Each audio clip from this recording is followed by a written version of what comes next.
ও ভাই রে ভাই, আমি হইলাম সুদর্শন পুরুষ।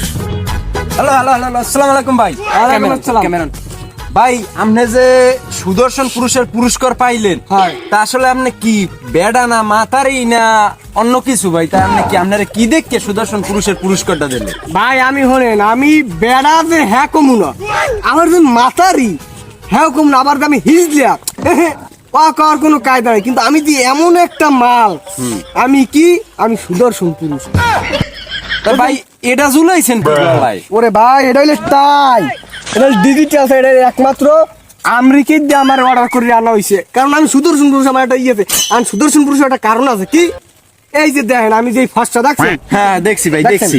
তাই আমার ফেস ফার্স্টটা, কিন্তু এই যে আমার হাত দেয় নেই, হাত কিন্তু কালা কুচকুচিয়া, তাই আমি এই কারণে সুদর্শন পুরুষ হয়েছি। এবং বাংলাদেশের যারা আমার সুদর্শন পুরুষ বলে ঘোষণা করছে, হারা আসলে কি মনে করি করছে সেটা আমি কইতেন না, কিন্তু মনে হয় হারা একটু পিনিকি আছে। তবু ভাই আমি সুদর্শন পুরুষ, আমি পুরস্কার পাইছি। তাই ভাই শোনেন, আপনি যে ভাই মোর যে ইন্টারভিউ নিতে আইছেন, পারলে 20-25 টাকা দিয়ে মোর একটা বেনশন খাওয়া হইলে হইবে না।